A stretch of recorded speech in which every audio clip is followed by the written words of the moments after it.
श्री गणेशाय नमः। शिव पुराण महात्म्य। शौनक जी के साधन विषयक प्रश्न करने पर सूतक जी का उन्हें शिव पुराण की उत्कृष्ट महिमा सुनाना।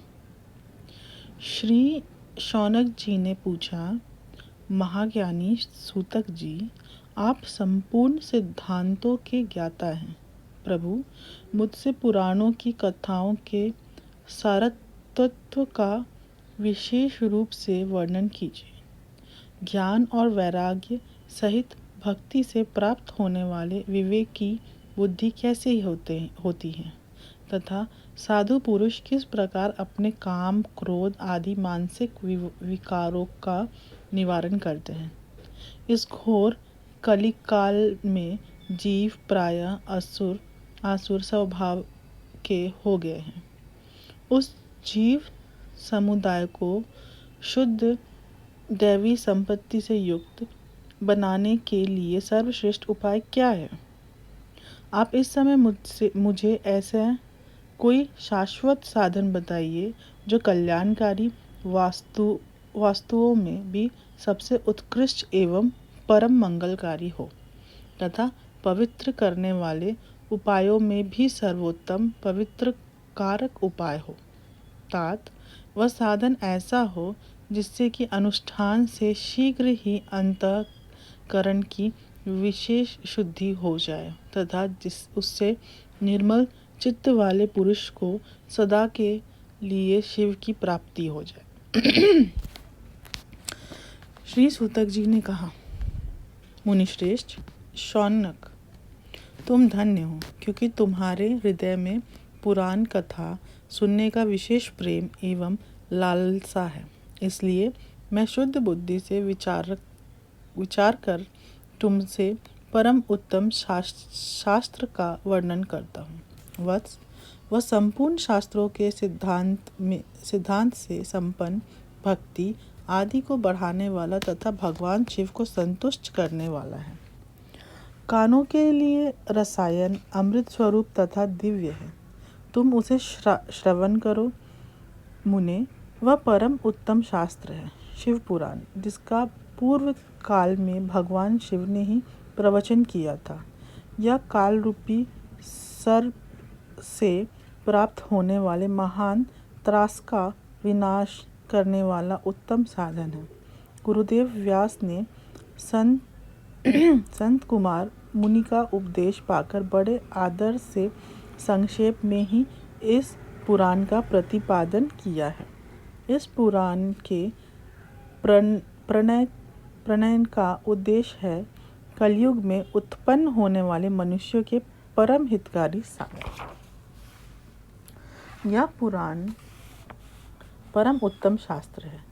इसे भूलकर इसे इस भूतल पर भगवान शिव का वाङ्मय स्वरूप समझना चाहिए और सब प्रकार से इसका सेवन करना चाहिए। इसका पाठन और श्रवण सर्वसाधन रूप है।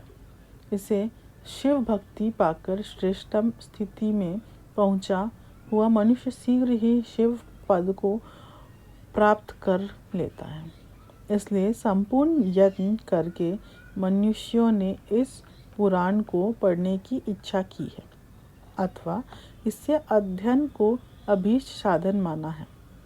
इसी तरह इसका प्रेम पूर्वक श्रवण भी संपूर्ण मनोवांछित फल को देने वाला है।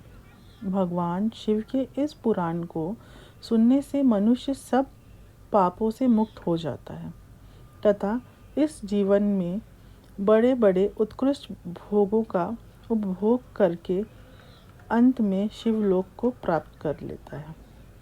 यह शिव पुराण नामक ग्रंथ 24,000 श्लोकों से युक्त है। इसकी 7 संहिताएं हैं। मनुष्य को चाहिए कि वह भक्ति, ज्ञान और वैराग्य से संपन्न हो बड़े आदर्श से इसका श्रवण करें। 7 संहिताओं से युक्त यह दिव्य शिव पुराण पर ब्रह्मा परमात्मा के समान विराजमान है और सबसे उत्कृष्ट गति प्रदान करने वाला है। जो निरंतर अनुसंधान पूर्वक इस शिव पुराण को बाँचता है अथवा नित्य प्रेम पूर्वक इसका पाठ मात्र करता है, वह पुण्य आत्मा है, इससे संशय नहीं है। जो उत्तम बुद्धि वाला पुरुष अंतकाल में भक्ति पूर्वक इस पुराण को सुनता है, उस पर अत्यंत प्रसन्न हुए भगवान महेश्वर से अपना पद प्रदान करते हैं। जो प्रतिदिन आदर पूर्वक इस शिव पुराण का पूजन करता है, वह इस संसार में संपूर्ण भोगों को भोग कर अंत में भगवान शिव के पद को प्राप्त कर लेता है। जो प्रतिदिन आलस्य रहित हो रेशमी वस्त्र आदि के वेष्टन से इस शिव पुराण का सत्कार करता है, वह सदा सुखी होता है। यह शिव पुराण निर्मल तथा भगवान शिव का सर्वस्व है। जो इहलोक और परलोक में भी सुख चाहता हो, उसे आदर के साथ प्रयत्न पूर्वक इसका सेवन करना चाहिए। यह निर्मल एवं उत्तम शिव पुराण धर्म, अर्थ, काम और मोक्ष रूप चारों पुरुषार्थ को देने वाला है। अतः सदा प्रेम पूर्वक इसका श्रवण एवं विशेष पाठ करना चाहिए। चलिए, अध्याय 1। शिव पुराण के श्रवण से देवराज को शिवलोक की प्राप्ति तथा चंचुला का पाप से भय एवं संसार से वैराग्य। श्री शैनक जी ने कहा, महाभाग सूत जी, आप धन्य हैं, परमार्थ तत्व के ज्ञाता हैं। आपने कृपा करके हम लोगों को यह बड़ी अद्भुत एवं दिव्य कथा सुनाई है। भूतल पर इस कथा के समान कल्याण का सर्वश्रेष्ठ साधन दूसरा कोई नहीं है। यह बात हमने आज आपकी कृपा से निश्चय पूर्वक समझ ली। सूत जी, कलयुग में इस कथा के द्वारा कौन कौन से पापी शुद्ध होते हैं, उन्हें कृपा पूर्वक बताइए और इस जगत को कृतार्थ कीजिए। सूत जी बोले, मुने, जो मनुष्य पापी, दुराचारी, खल तथा काम क्रोध आदि में निरंतर डूबे रहने वाले हैं, वे भी इस पुराण के श्रवण पठन से अवश्य ही शुद्ध हो जाते हैं। इसी विषय में जानकार मुनि इस प्राचीन इतिहास का उदाहरण दिया जाता है, जिसके श्रवण मात्र से पापों का पूर्णतया नाश हो जाता है। पहले की बात है, कहीं किरातों के नगर में एक ब्राह्मण रहता था, जो ज्ञान में अत्यंत दुर्बल, दरिद्र, रस बेचने वाला तथा वैदिक धर्म से विमुख था। वह स्नान संध्या आदि कर्मों से भ्रष्ट हो गया था और वैश्यावृत्ति में तत्पर रहता था। उसका नाम था देवराज। वह अपने ऊपर विश्वास करने वाले लोगों को ठगा करता था। उसने ब्राह्मणों, क्षत्रियों, वैश्यों, शूद्रों तथा दूसरों को भी अनेक बहानों से मारकर उनका धन हड़प लिया था, परंतु उस पापी का थोड़ा सा भी धन कभी धर्म के कामों में नहीं लगा था। वह वैश्यागामी था तथा सब प्रकार से आचार भ्रष्ट था। एक दिन घूमता घूमता वह दैव्य योग से प्रतिष्ठानपुर में जा पहुंचा। वहां उसने एक शिवालय देखा, जहां बहुत से साधु महात्मा एकत्र हुए थे। देवराज उस शिवालय में ठहर गया, किंतु वहां उस ब्राह्मण को ज्वर आ गया। उस ज्वर से उसको बड़ी पीड़ा होने लगी। वहां एक ब्राह्मण देवता शिव पुराण की कथा सुन रहे थे। ज्वर में पड़ा हुआ देवराज ब्राह्मण के मुखारविंद से निकली हुई उस शिव कथा को निरंतर सुनता रहा। 1 मास के बाद वह ज्वर से अत्यंत पीड़ित होकर चल बसा। यमराज के दूत आए और उसे पाशों से बांधकर बलपूर्वक यमपुरी ले गए। इतने में ही शिवलोक से भगवान शिव के पार्षदगण आ गए। उनके गौर अंग कर्पूर के समान उज्ज्वल थे, हाथ त्रिशूल से सुशोभित हो रहे थे। उनके संपूर्ण अंग भस्म से उदासित थे और रुद्राक्ष की मालाएं उनकी शारीरिक शोभा बढ़ा रही थी।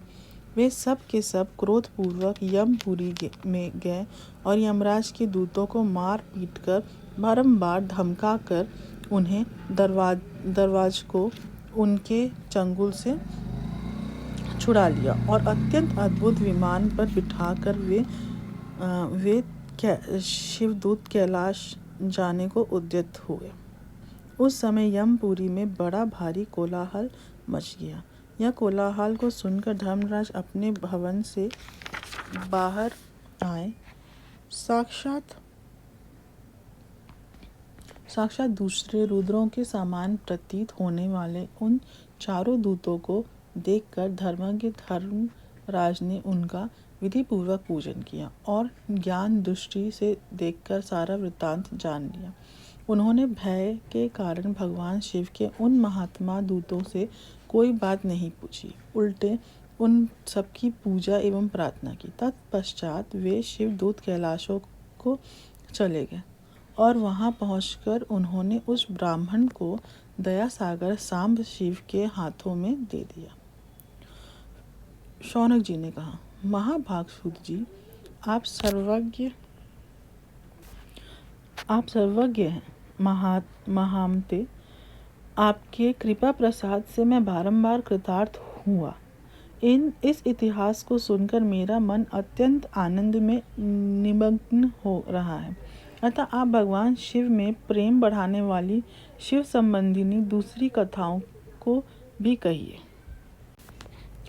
सूत जी बोले, शौनक सुनो, मैं तुम्हारे सामने गोपनीय कथा वस्तु का भी वर्णन करूँगा, क्योंकि तुम शिव भक्तों में अग्रगण्य तथा वेताओं में श्रेष्ठ हो। समुद्र के निकटवर्ती प्रदेश में एक वाशकल नामक ग्राम है, जहाँ वैदिक धर्म से विमुख महापापी द्विज निवास करते हैं। वे सब के सब बड़े दुष्ट हैं। उनका मन दूषित विषय भोगों में ही लगा रहता है। वे ना देवताओं पर विश्वास करते हैं, ना भाग्य पर। वे सभी कुटिल वृत्ति वाले हैं, किसानी करते और भांति भांति के घातक अस्त्र शस्त्र रखते हैं। वे व्यभिचारी और खल हैं। ज्ञान, वैराग्य तथा सद्धर्म का सेवन ही मनुष्य के लिए परम पुरुषार्थ है। इस बात को वे बिल्कुल नहीं जानते हैं। वे सभी पशु बुद्धि वाले हैं। जहाँ के द्विज ऐसे हों, वहाँ के अन्य वर्णों के विषय में क्या कहा जाए। अन्य वर्णों के लोग भी उन्हीं की भांति कुत्सित विचार रखने वाले, स्वधर्म विमुख एवं खल है। वे सदा कुकर्मों में लगे रहते और नित्य विषय भोगों में ही डूबे रहते हैं।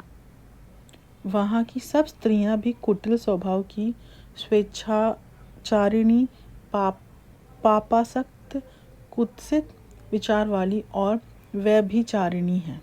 वे सद्व्यवहार तथा सदाचार से स्वर्था शून्य हैं।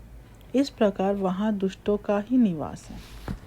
उस वाशकल नामक ग्राम में किसी समय एक बिंदु नामधारी ब्राह्मण रहता था। वह बड़ा अधम था, दुरात्मा और महापापी था। यद्यपि उसकी स्त्री बड़ी सुंदर थी, तो भी वह कुमार्ग पर ही चलता था। उसकी पत्नी का नाम चंचुला था। वह सदा उत्तम धर्म के पालनों में लगी रहती थी, तो भी उसे छोड़कर वह दुष्ट ब्राह्मण वैश्यागामी हो गया था। इस प्रकार कुकर्म में लगे हुए उस बिंदु के बहुत वर्ष व्यतीत हो गए। उसकी स्त्री चंचुला काम से पीड़ित होने पर वह स्वधर्म नाश के भय से क्लेश सहकर भी दीर्घ काल तक धर्म से भ्रष्ट नहीं हुई, परंतु दुराचारी पति के आचरण से प्रभावित हो आगे चलकर वह स्त्री भी दुराचारिणी हो गई। इस तरह दुराचार में डूबे हुए उन मूढ़ चित्त वाले पति पत्नी का बहुत सा समय व्यर्थ बीत गया। तदनंतर शूद्र जाति वैश्य का पति बना हुआ वह दूषित बुद्धि वाला दुष्ट ब्राह्मण बिंदु समयानुसार मृत्यु को प्राप्त हो नरक में जा पड़ा। बहुत दिनों तक नरक के दुख भोगकर वह मूढ़ बुद्धि पापी विंध्य पर्वत पर भयंकर पिशाच हुआ। इधर उस दुराचारी पति बिंदु के मर जाने पर वह मूढ़ हृदया चंचुला बहुत समय तक पुत्रों के साथ अपने घर में ही रही। एक दिन दैवी योग से किसी पुण्य पर्व के आने पर वह स्त्री भाई बंधु के साथ गोकर्ण क्षेत्र में गई। तीर्थ यात्रियों के संग से उसने भी उस समय जाकर किसी तीर्थ के जल में स्नान किया। फिर वह साधारणतया मेल देखने की दृष्टि से बंधु जनों के साथ यत्र तत्र घूमने लगी। घूमती घूमती किसी देव मंदिर में गई और वहां उसने एक देवज्ञ ब्राह्मण के मुख से भगवान शिव की परम पवित्र एवं मंगलकारिणी उत्तम पौराणिक कथा सुनी। कथावाचक ब्राह्मण कह रहे थे कि जो स्त्रियां पर पुरुष के साथ व्यभिचार जाती है वह तब यमराज के दूत उनकी योनि में तपे हुए लोहा का परिग डालते हैं। पौराणिक ब्राह्मण के मुख से यह वैराग्य बढ़ाने वाली कथा सुनकर चंचुला भय से व्याकुल हो वहां कांपने लगी।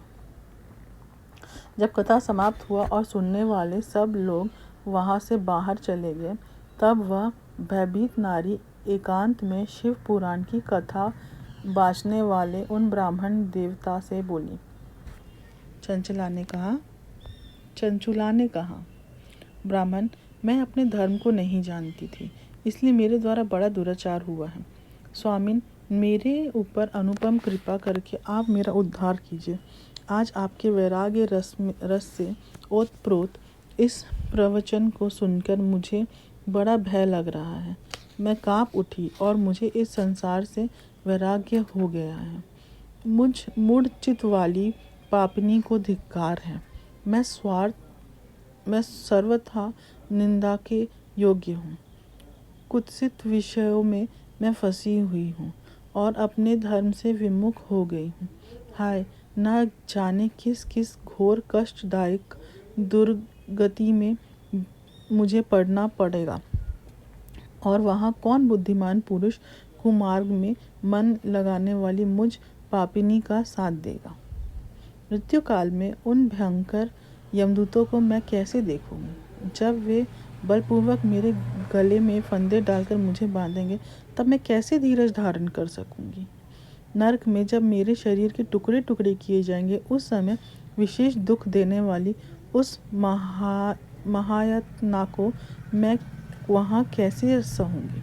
हाय, मैं मारी गई, मैं जल गई, मेरा हृदय विदीर्ण हो गया और मैं सब प्रकार से नष्ट हो गई, क्योंकि मैं हर तरह से पाप में ही डूबी रही हूँ। ब्राह्मण, आप ही मेरे गुरु, आप ही माता और आप ही पिता हैं। आपकी शरण में आई हुई मुझ दिन अबला का आप ही उद्धार